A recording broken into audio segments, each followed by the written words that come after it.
Exam युग 24 के online platform पर मैं डॉक्टर अरविंद कुमार सिंह आप सभी का हार्दिक स्वागत एवं अभिनंदन करता हूं।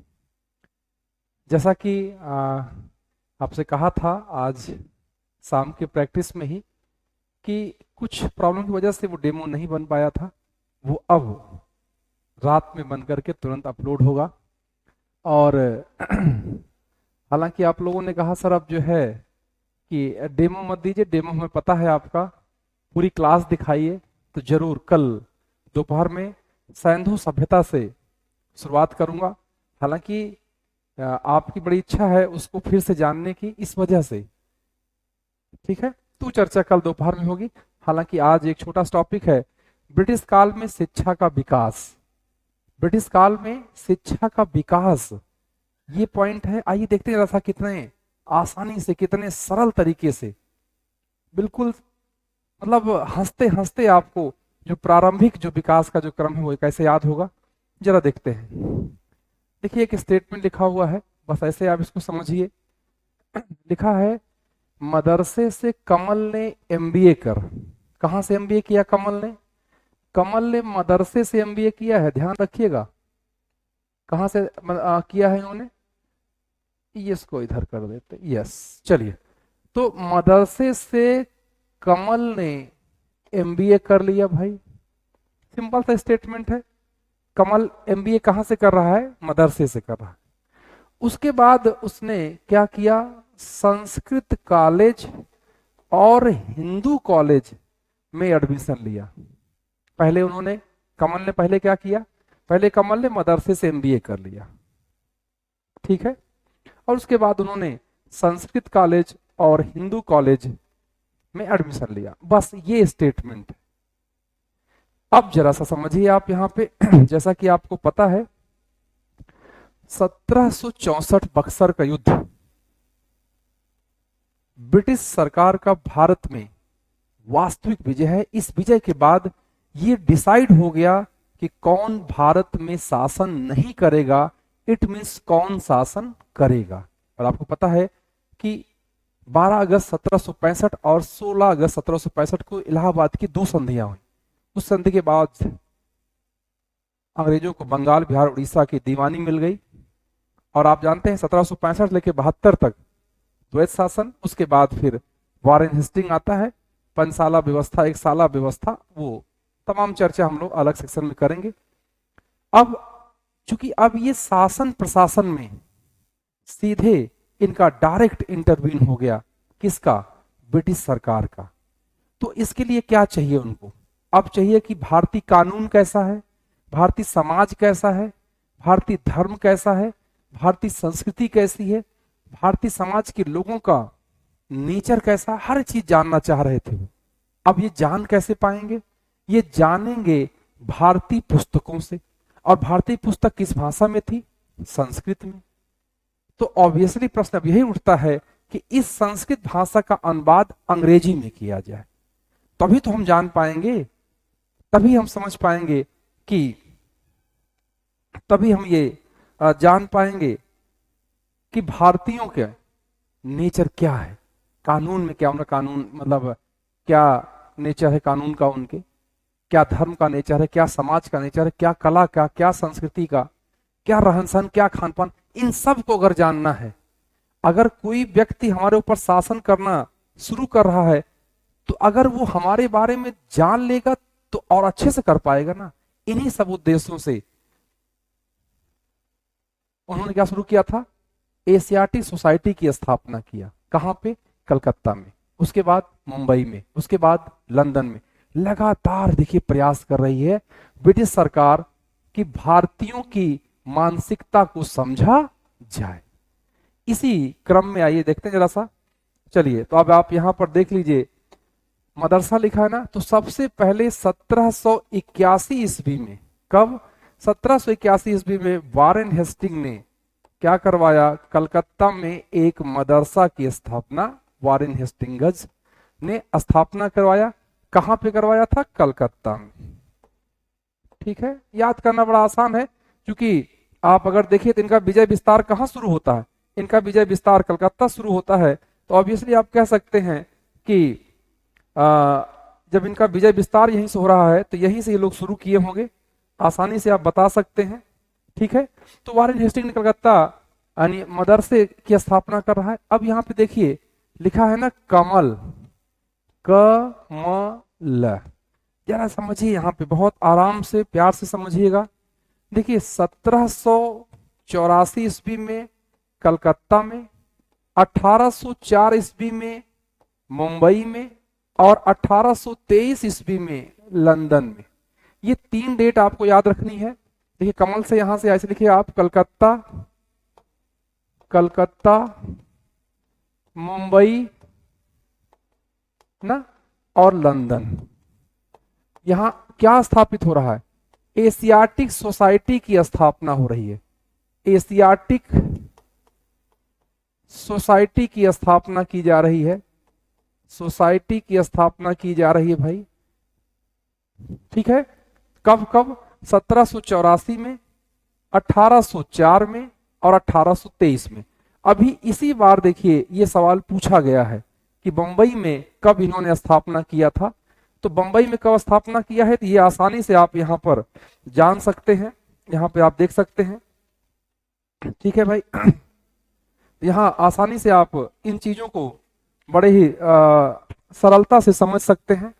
जरा समझे यहाँ पे 1784, 1804, 1823। अब देखिए जरा सा इनका उद्देश्य क्या है, इन सोसाइटीज का उद्देश्य क्या है? उद्देश्य है भारतीय पुस्तकों का अनुवाद करना। तो अब प्रश्न उठता है कि सबसे पहले वो कौन सी पुस्तक है जिसका अनुवाद हुआ? तो MBA, जरा सा बिल्कुल बिल्कुल आराम समझिएगा। MBA इसका मतलब देखिए 3 पुस्तकें हैं, मनुस्मृति,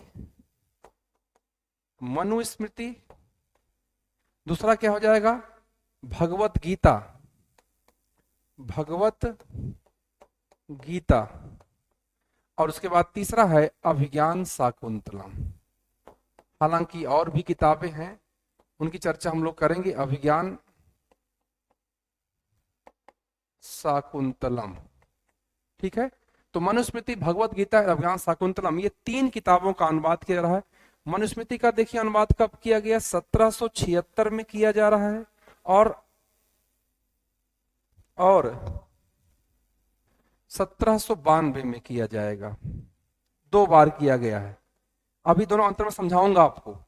भगवत गीता का अनुवाद, यहां देखिए 2 डेट याद रखनी है आपको, 1784 और 1785। क्या है इस डेट का तिलिस्म, वो समझाऊंगा। अभिज्ञान शाकुंतलम आपका 1789। ये 3 किताबों का अनुवाद देखिए, पहले मनुस्मृति का हो रहा है 1776 में, इसलिए हमने यम को पहले ले लिया। फिर भगवत गीता का 84-85 लिख रहा हूं, अभी क्या ऐसी डेट क्यों लिख रहा हूं बताता हूं, और अभिज्ञान शाकुंतलम 89 में। जरा समझिए अब यहाँ पे, अब आपको यहीं पे समझना है, यहीं पर आपको चीजों को ध्यान देनी, कैसे आप इसको याद कर पाएंगे, ये एक महत्वपूर्ण बिंदु है। देखिए मनुस्मृति का अनुवाद पहली बार नॉथेलियन हॉलहेड ने किया था, लेकिन वो संस्कृत से अंग्रेजी में नहीं है। और किस नाम से किया था? ए कोड ऑफ जेंटू लॉज के नाम से किया था 1776 में। 1792 में विलियम जोन्स ने दोबारा फिर अनुवाद किया, ए इंस्टीट्यूट ऑफ हिंदू लॉ के नाम से, इंस्टीट्यूट्स ऑफ हिंदू लॉ के नाम से मनुस्मृति का अनुवाद। ध्यान समझिएगा मैं क्या कर रहा हूं। 1776 में नॉथेलियन हॉलहेड ने पर्शियन भाषा से अंग्रेजी में अनुवाद किया था मनुस्मृति का, तो संस्कृत से अंग्रेजी में नहीं है, ध्यान रखिएगा। उसके बाद 1792 में किया गया था विलियम जोन्स के द्वारा, इंस्टीट्यूट्स ऑफ हिंदू लॉज के नाम से मनुस्मृति का अनुवाद किया गया। 1784-85 लिखा है, चार्ल्स विल्किंस ने, ध्यान समझिएगा, चार्ल्स विल्किंस ने 1784 में भगवत गीता का अनुवाद किया और नवंबर 1784 में ये पूर्ण हो गया था। 1785 में लंदन में ये प्रकाशित हुई। ध्यान समझिए इसमें, अगर सवाल पूछता है कि भगवत गीता का अनुवाद कब पूर्ण हो गया था, तो कब पूर्ण हो गया था? 1784 में। कब प्रकाशित हुआ? 85 में। जैसे सवाल पूछे वैसे उत्तर दीजिएगा। और उसके बाद 1789 ईस्वी में अभिज्ञान शाकुंतलम का अनुवाद कर रहे हैं कौन? William Jones. तो विलियम जोन्स ने इसका किया। आगे चल करके जयदेव के गीत गोविंद का भी अनुवाद किया, और इनकी मृत्यु के बाद, यानी विलियम जोन्स की मृत्यु के बाद 1792 ईस्वी में, ध्यान समझिएगा, 1792 ईस्वी में ही एक बार मनुस्मृति का फिर से अनुवाद किया गया। इंस्टीट्यूट्स ऑफ हिंदू लॉज के नाम से इनका अनुवाद किया गया। बात समझ में आई है मेरी? फिर समझिए, मदरसे से कमल ने एमबीए कर, तो मदरसा सबसे पहले कब खोला जा रहा है? कलकत्ता में 1781 में। कौन कर रहा है? Warren Hastings. कमल, Calcutta, Mumbai, London, Asiatic Society की स्थापना की जा रही है। उद्देश्य क्या है? भारतीय पुस्तकों का अनुवाद करना। 1784 में है कलकत्ता में, 1804 में है मुंबई में, 1823 में है लंदन में। उसके बाद देखिए एमबीए लिखा है मनुस्मृति, भगवत गीता एंड अभिज्ञान शाकुंतलम। मनुस्मृति का अनुवाद 2 बार हो रहा है, 76 में और 92 में। 76 में कौन है? मनुस्मृति का अनुवाद नाथेलियन हॉलहेड कर रहा है। वो संस्कृत से अंग्रेजी में नहीं है, ध्यान रखिएगा। फिर 92 में इसका अनुवाद विलियम जोन्स ने किया था, अलग अलग नाम से हुआ है। यहां पर ये कोड ऑफ जेंटू लॉज के नाम से हुआ है, यहां पर इंस्टीट्यूट ऑफ हिंदू लॉ के नाम से हुआ है।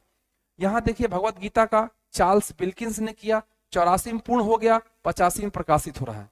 हालांकि चार्ल्स विल्किंस ने 1787 ईस्वी में हितोपदेश का भी अनुवाद किया था। हितोपदेश का भी अनुवाद किया था 1787 में। 1789 ईस्वी में अभिज्ञान शाकुंतलम का विलियम जोन्स कर रहे हैं। तो इस तरीके से ये ट्रिक है। आगे चल करके 1792 ईस्वी में जयदेव के गीत गोविंद का अनुवाद भी किया, और विलियम जोन्स की मृत्यु के बाद तब जाकर के मनुस्मृति का जो अनुवाद था वो प्रकाशित हुआ था। तो ये चर्चा हमने बिल्कुल शॉर्ट में आपको बताने का प्रयास किया, कैसे आप जो है आसानी से, हालांकि कमेंट तो मैं आपका अभी नहीं ले पाऊंगा अभी तो ये हाँ बिल्कुल। चलिए अब देखिए जरा सा आगे क्या लिखा है। संस्कृत कॉलेज और फिर हिंदू कॉलेज में एडमिशन लिया। कौन ले रहा है भाई? ये एडमिशन कौन ले रहा है? एडमिशन ले रहा है कमल ना। एडमिशन कौन ले रहा है? एडमिशन कमल ले रहे हैं। तो ये भी आप इस तरीके से यहां समझिए जरा सा। चलिए अब संस्कृत कॉलेज की स्थापना कब हो रही है? 1792 ईस्वी में। यहां देखिए जरा सा, 1792 ईस्वी में कौन किया था बनारस में? Jonathan Duncan. जोनाथन डंकन ने, तो जोनाथन डंकन ने 1792 ईस्वी में बनारस में संस्कृत कॉलेज की स्थापना करा। और यहां पे देखिए हिंदू कॉलेज, तो हिंदू कॉलेज कब बना है? 1817 ईस्वी में बना है। और कौन स्थापना कर रहा है? राजा राम मोहन राय डेविड हेयर के सहयोग से। राजा राम मोहन राय डेविड हेयर के सहयोग से क्या कर रहे हैं भाई? हिंदू कॉलेज की स्थापना कर रहे हैं। तो इस तरीके से इस पूरे ट्रिक से आप शुरू में कुछ बातें बची रह गई तो उसको लाइए मैं और अच्छे से बता देता हूं आपको। चलिए यहां लिख देता हूं, यहां समझ में आ जाएगा। ये जो पॉइंट छूटा हुआ है अब आप इसको एक अच्छे से नोट कर लीजिए। नोट करवा देता हूं आपको। देखिए जैसे यहां लिखा है ना MBA, तो MBA में यहां पे देखिए जो मनुस्मृति है, हालांकि आपको समझा दिया 2 बार, अब यहां समझिएगा। तो नाम क्या था जिन्होंने किया था? नाथेलियन। नाथेलियन नाम भी इनका देखिए बड़ा अच्छा है, नाथेलियन हॉल हेड। तो नाथेलियन हॉल हेड ने किया था। ये कब किया है इन्होंने?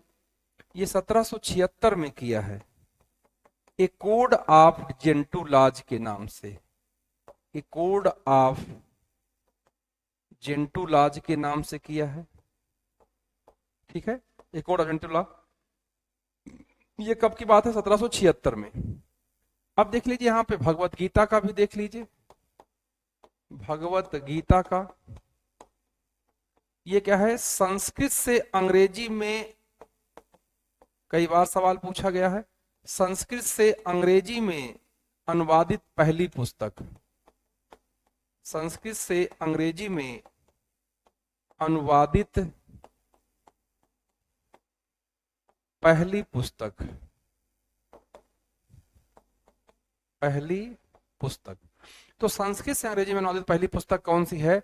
वो भगवत गीता है। और कौन कर रहा है? Charles Wilkins. Charles Wilkins. तो चार्ल्स विल्किंस कर रहे हैं। क्या कर रहे हैं जरा देखिएगा। ये भगवत गीता का अनुवाद किया इन्होंने, और कब किया है? दो डेट आपको बताया अभी आपको। 1784 में इसका अनुवाद पूरा हो गया था। कब? नवंबर 1784 में अनुवाद पूरा हुआ था।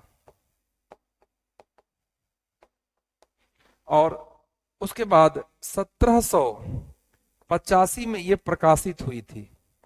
कहां से प्रकाशित किया गया था इसको? प्रकाशित किया गया था लंदन से। तो ये लंदन देखे पढ़ रहे हैं लोग इस किताब को, भगवत गीता को। भगवत गीता जानते ही आप, महाभारत में कुल कितने पर्व हैं? 18 पर्व है। जो छठा पर्व है वो भीष्म पर्व है, और यही जो भीष्म पर्व है यही भगवत गीता है। ठीक है, ये आप जानते हैं। चलिए अब देखिए जरा सा यहां पर आपका, तो चार्ल्स विल्किंस ने 85 में इसका किया था, और चार्ल्स विल्किंस ने ही एक पुस्तक और है हितोपदेश। तो हितोपदेश का भी इन्होंने ही अनुवाद किया था। हितोपदेश का अनुवाद किया है 1787 ईस्वी में। 1787 ईस्वी में हितोपदेश किया था। अब अभिज्ञान शाकुंतलम का अनुवाद किसने किया है? विलियम जोन्स ने। और कब किया है? 1789 ईस्वी में। इसको इतना आप इसको नोट कर लीजिए, फिर मैं इरेज कर देता हूं और फिर से लिख देता हूं। हम लोग केवल अभिज्ञान शाकुंतलम को लिखना है यहां से। तो यहां फिर देखिए मैं लिखा हूं आपको MBA। अब देखिएगा इसका अनुवाद कौन कर रहा है, यानी अभिज्ञान शाकुंतलम का अनुवाद कौन कर रहा है? कौन कर रहा है इसका? 1789 ईस्वी में विलियम जोन्स ने किया था। वही जिन्होंने एशियाटिक सोसाइटी की स्थापना किया है 1784 में, जिन्होंने स्थापना किया है उन्होंने ही। तो विलियम जोन्स ने स्थापना किया था अभिज्ञान शाकुंतलम 1789 ईस्वी में। उसके बाद विलियम जोन्स ने 1792 ईस्वी में किसका? जयदेव के गीत गोविंद का। किसकी पुस्तक है ये? जयदेव की है। तो जयदेव की गीत गोविंद का भी किया। और 1792 ईस्वी में जब वो मर गए थे, यानी विलियम जोन्स की मृत्यु के बाद पुस्तक प्रकाशित की जा रही है इंस्टीट्यूट्स ऑफ हिंदू लॉ के नाम से, यानी मनुस्मृति का दोबारा अनुवाद किया गया। मनुस्मृति का दूसरी बार अनुवाद है ये। देखिए यहां नाम अलग है। इस बार है इंस्टीट्यूट्स ऑफ हिंदू लॉ। पहली बार है ए कोड ऑफ जेंटू लॉ, इस बार क्या है? Institutes of Hindu law. तो इस तरीके से आप जो है इन चीजों को कर सकते हैं, आपको याद रहेगा ये। आगे चल करके 1813 ईस्वी में, 1813 ईस्वी में आप और यहां देख लीजिएगा, इस पे आप ध्यान रखिएगा। ये सवाल अभी नहीं पूछा गया है, ये सवाल नहीं पूछा गया है। हेमैन विल्सन ने मेघदूत का अनुवाद किया था 1813 में। हेमैन विल्सन ने मेघदूत किसकी है? मेघदूत किसकी पुस्तक है? अरे खंड काव्य है। किसकी? अरे कालिदास की। ये पुस्तक कहां लिखा इन्होंने? वाकाटक नरेश प्रवर सेनदुती के यहां लिखा था। ये दो खंड काव्य हैं, ऋतु संहार और मेघदूतम। दो महाकाव्य हैं, रघुवंशम में कुमार संभवम। 3 नाटक हैं, मालविकाग्नि मित्रम और विक्रमोर्वशीयम ना, ये इनके नाटक हैं इनके। तो ये 3 नाटक, 2 खंड काव्य और 2 महाकाव्य। तो अभिज्ञान शाकुंतलम, विक्रमोर्वशीयम एंड मालविकाग्नि मित्रम, ये 3 नाटक हो गए। ठीक है, चलिए। तो हेमैन विल्सन ने 1813 ईस्वी में मेघदूतम का अनुवाद किया था, और इन्हीं के नेतृत्व में आगे चल करके, विल्सन के नेतृत्व में 18 पुराणों का भी अनुवाद हुआ। तो ये भी सवाल आपके लिए नया है। 18 पुराणों का अंग्रेजी में अनुवाद इन्हीं के नेतृत्व में, यानी विल्सन के ही नेतृत्व में 18 पुराणों का भी अनुवाद हो रहा है। ठीक है, तो ये अभी शिक्षा तो बहुत है, जो है। हालांकि आज आपको हमने प्रैक्टिस में एक छोटा सा ट्रिक बताया था वुड डिस्पैच एक्ट का, उड उड दबंग दबंग ऐसे बोलिएगा। तो वुड डिस्पैच एक्ट जो है वो क्या है, वो आपका वो कैसा एक्ट है, वो जो है आपका दबंग एक्ट था। चाहे प्राथमिक शिक्षा हो, माध्यमिक शिक्षा हो, उच्च शिक्षा हो, व्यवसायिक शिक्षा हो, तकनीकी शिक्षा हो, स्त्री शिक्षा हो, किसी प्रकार की शिक्षा हो, शिक्षा विभाग की बात, वो सारी चीजें जो है वो डिस्पैच में की गई। ऐसे ही आपको याद करवा दूंगा, चिंता बिल्कुल मत करिए। तो आज का ये सेशन कैसा लगा आपको? सिंपल सी बात है, मदरसे से कमल ने एमबीए कर संस्कृत कॉलेज और हिंदू कॉलेज में एडमिशन लिया। एक बार ऐसे दिमाग में सेट कर लीजिए, सारी कहानी एकदम शीशे तरह साफ हो जाएगी। ठीक है, तो ध्यान से एक बार इसको देखिएगा। और अभी देखिए रात में 11:15 बजने वाले हैं, तो कल हम लोगों की दोपहर में जो चर्चा पर चर्चा है वो शुरू होनी है, और आप लोगों ने जो डिमांड किया है सिंधु सभ्यता की, तो जरूर पूरी की जाएगी। कैसा लगा ये सेशन जरूर बताइएगा। बहुत बहुत धन्यवाद।